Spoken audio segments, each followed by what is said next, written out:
So I'm kind of getting the same vibes from the second episode of this show as I got when I watched Lost, which is a trip because that was a long time ago. But there is that level of like intrigue and sort of what the hell is going on.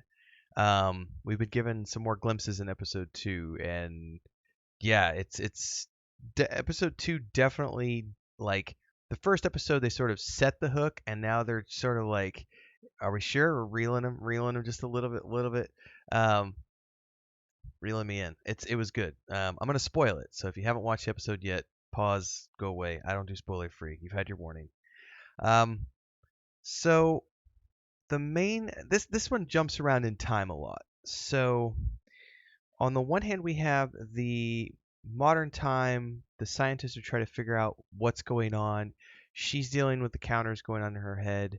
Um, he's dealing. And by the way, is it she the actress from Devs? I can't remember. I'd have to go back and look if she was in the cast for Devs because Devs was a really good show that I feel like she was. Anyway, um, let's try to consolidate this. She's freaking out over the timer going on her head, and it turns out, she runs this company that deals with this nanofiber, and they're getting ready to run an experiment, and she's in there running the experiment, and it's got like 9 minutes left on the countdown, and they run the experiment.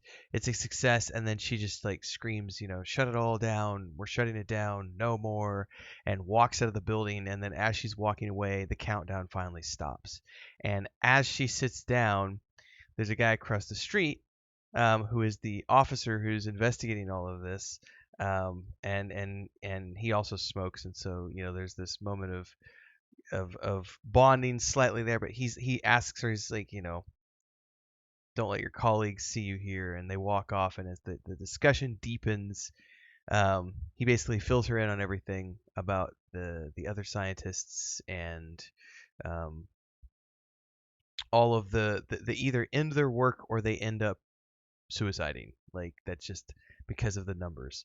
So that freaks her out, and it's we don't know who or what these people are. But when he's showing her this police footage, the girl who lit her cigarette in the first episode and like told her, you need to quit it, don't let the countdown get to zero, she's not in the footage. But yet there's a moment when her character reached forward to receive a light from the other girl in the cigarette, and that moment is in 1 second. Her cigarette's not lit, and then you see the flash of a flame, and then she sits back. So the person's been scrubbed from the footage, but he believes her story. So that's going on. Then there's the helmet that she found, right? And she shares it with him. So she goes back in and has a deeper experience with the helmet, and there's this story of basically a man and a child, and the child like dehydrates in front of her, and it's like the sun is hot and she dehydrates, and the guy rolls her up and then gives her this rolled up body and says, we'll rehydrate her when the good times come. And she goes through this trippy moment of like, oh wow, this is like more real than real. And so he tries it on, and his first interaction is a woman comes up with a sword and says, you've not been invited, and chops his head off. And he does it like 4 times in a row or whatever, and she keeps chopping his head off in the game. So he says whatever. Well, he ends up on his way out of work one day, receives a box in the mail, and it has his name printed on it and said, you've been invited to play, and it's got one of the helmets. Now he puts it on, and he's essentially doing the same quest line that she's doing, but where she's doing it in like an Asian Eastern styled world. His is like Tudorian England, like medieval England. So it's weird, but they have a similar theme with like the water on the planet, and they need to save the civilization. And so her whole thing is she ends up going on this huge quest with this crazy guy and the rolled up kid, and on a clip, and they go to this monastery, and they talk to the emperor, and they determine that it's going to be, the cycle's coming to an end, and they can rehydrate all the people. And she's telling the emperor, maybe you shouldn't rely upon this mysticism, maybe we should actually use science to try to save all the people. And they won't listen. They use this, I forget what it was, uh, um, some sort of a system that they had devised that was based on mysticism. And As a result, they got the timing wrong. The sun cycles shift, and all these people who just got rehydrated in the pool of water end up getting hit with an ice storm and die. And as she's standing there in the midst of this blizzard and corpses, the same woman who chopped his head off appears and says, "Congratulations on surviving level 2. Yes, your civilization ended, but you did show that science is superior to mysticism.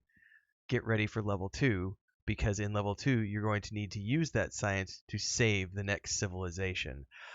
I can't wait to know more of what that is all about. And while that's happening, we then pan out to a room where there's a guy watching screens of multiple people playing whatever this is with their helmets. This virtual reality or sim, or we don't know what it is yet, but it's definitely someone is orchestrating this. Truly trippy stuff. Then, of course, Flickering of the Stars, no one can say what that is. That's, it's a worldwide phenomenon. Everyone saw it. No one knows what they're going to see of that. There's no explanation for it whatsoever. So that happened. Let's see here. He finds out he has pancreatic cancer. But the scene where he finds out, it starts off with him talking about the multi-world theory in front of his class and how there could be millions of versions of you out there, which leads me to believe that his character is not going to get off. He may have pancreatic cancer in this world, but that's not necessarily going to be the case for other versions of him. Also, there was a very interesting moment when she was in the world, and she was telling the Emperor, when she was in the video game world, she was telling the Emperor that science wins out over mysticism in quick commercial break, everyone, to celebrate and give thanks to all of these amazing people who keep me on the air full time. Really appreciate the support. All you got to do is join as a member. You get access to private videos. You can also do super thanks on any upload or super chats and stickers on any live stream or premiere you see. And beyond that, don't forget we're multi-streaming over on Twitch now, so you can support over there as well. Thanks so much to everybody. Let's get back to the video at hand. In our, she says that the wording is like in our world, and he goes, but yeah, which world? Like maybe physics rules your world, but maybe our world is ruled by something different. So there's definitely multi-worlds, multi-threads, multi-dimensions going on at play here. So that's very intriguing. Let's see, what else am I forgetting? I feel like I'm forgetting something. That was all going. Oh, there's the timeline with the Chinese scientist lady. So there's tie-ins here to, in the present day. She's, her daughter, I think, was the one who was the teacher of the 5 students who offed herself in the first episode. And turns out, she was the woman who was, her father got beaten to death in the first episode, and then she, was in the labor camp, and then she got pulled in to work with the soldiers, and she's in the current time, right? And this is where I'm starting to lose the plot a little bit. So she seems like, when they're talking about the flashing stars and everything else, she's just kind of very nonchalant, like, well, what could be?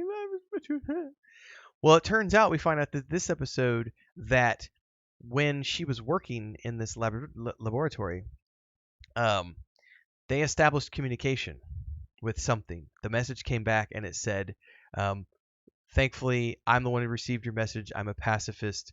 Please don't contact us. Please do not reply. If you reply, my people will come and conquer your race.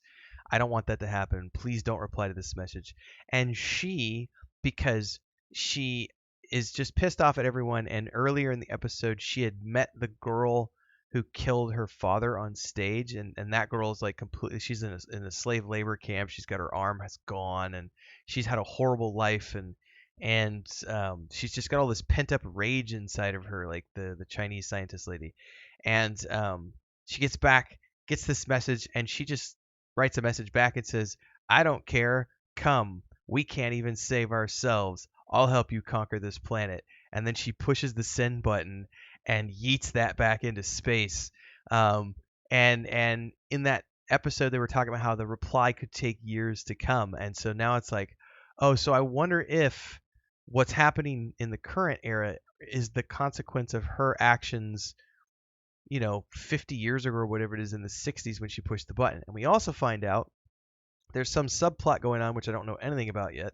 This guy, Mike Evans, I think is his name.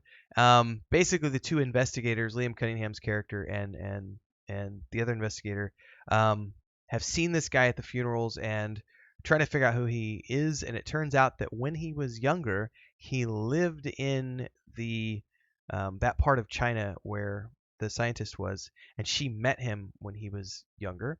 And he was at her funeral, at the daughter's funeral, the scientist who from the previous episode. So there's a familiar tie there. So there's something going on with him as well because he's also in both timelines. Don't know what that's all about yet. We have to wait for that one to unfold. Second season, second episode. Sorry, not second season. Second episode. Very pleased. More questions than answers at this point, which is normal for a show like this. I anticipate that the first half of the show is me going to be scratching my head going, what? And then the last half's going to be, oh, I kind of understand that, while they build us up to the second season and yank the carpet out from under us again. I don't know. They've done it before. I've enjoyed the ride with all of these shows that these people have worked on, so I can't wait to see more.